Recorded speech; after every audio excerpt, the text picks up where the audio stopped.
Hallelujah, praise the lord. मसीह यीशु में आप सबकी सलामती हो। खुदा के पाक कलाम में से मिसाल की किताब उसका 11 बाब और उसकी 2 आयत पढ़ेंगे।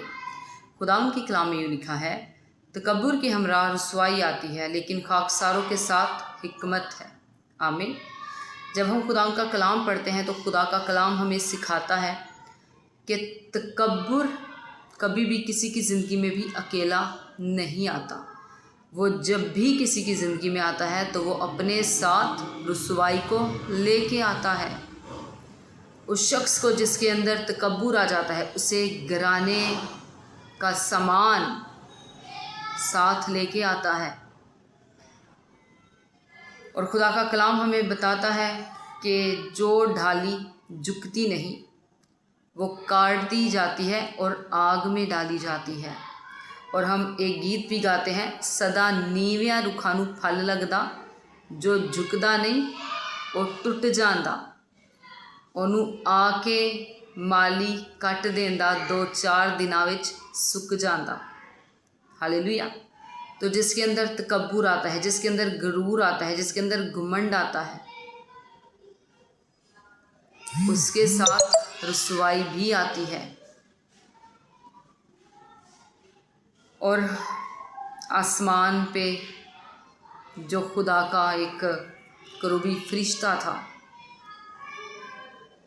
लूसीफर, जिसकी ड्यूटी खुदा के तख्त के सामने थी, और उसको भी अपनी खूबसूरती पे बड़ा नाज था, वो भी अपने हुस्न जमाल पे बड़ा घमंड करता था। लेकिन जब उसकी ज़िंदगी में तकब्बुर आया तो उसने भी क्या सोचा कि मैं एक अलग से अपनी सल्तनत कायम करूँगा और अपना तख्त खुदावंद के तख्त से ऊंचा बनाऊँगा। तो जब उसकी ज़िंदगी में घमंड आया, उसकी ज़िंदगी में तकब्बुर आया, तो फिर उसको भी इसका अंजाम भुगतना पड़ा। उस फरिश्ता को जो खुदा के तख्त के सामने रहता था, उसको आसमान से ज़मीन पे पटख दिया गया, क्योंकि जब उसने भी तकब्बुर किया तो उस तकब्बुर के साथ उसकी ज़िंदगी में भी रुसवाई आ गई, और आज तक वो इस दुनिया में रुसवा होता है। वो इंसानों की ज़िंदगी में काम करता है तरह तरह से, लेकिन खुदा ने अपने लोगों को अपना इख्तियार दे रखा है। खुदा ने कहा कि मैं तुम्हें इख्तियार देता हूँ सांपों और बिच्छुओं को कुचलने का, और हम खुदा के उस दिए गए इख्तियार से उस अबली शरीर का मुकाबला करके उसे रुसवा कर सकते हैं।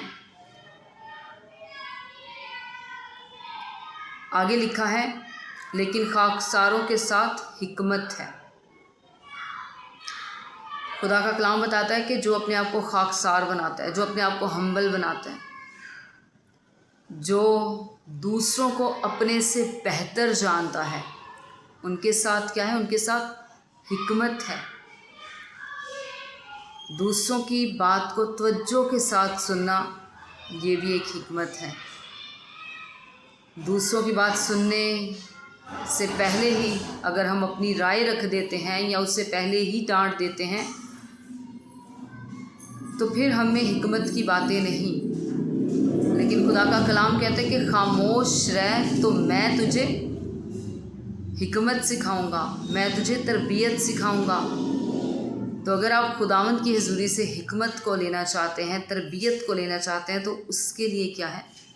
खामोशी इख्तियार करनी है, खाकसार बनना है, और हिकमत से दूसरों की बातों को सुनना है और उनका जवाब देना है। क्योंकि जब आप अपने आप को हम्बल बनाएंगे, जब आप अपने आप को खाकसार बनाएंगे, जब आप अपने आप को दूसरों से कमतर समझेंगे और दूसरों को अपने से बेहतर समझेंगे, तो खुदा की हिकमत आपकी ज़िंदगी में काम करेगी। क्योंकि खुदा का कलाम हमें सिखाता है कि दूसरों को अपने से बेहतर जानो। हमें कभी भी किसी को डिग्रेड नहीं करना, बल्कि अगर वो कहीं पे गलत भी है तो खुदा के कलाम के मुताबिक उसकी तरबियत करनी है और उसे बताना है कि खुदा का कलाम हमें इस तरह से सिखाता है।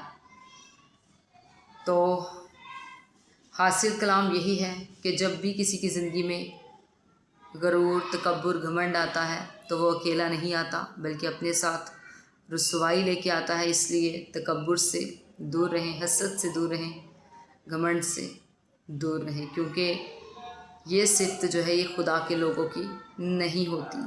خاکسار بنیں اور خداوند کے رستوں پہ چلیں اور اسی کے نام کو اپنی زندگیوں سے عزت اور جلال دیں، اور اسی کے کلام کا ہمیشہ پرچار کریں اور بہت ساری روحوں کو بچانے کا وسیلہ بنیں۔ گاڈ بلیس یو، آمین۔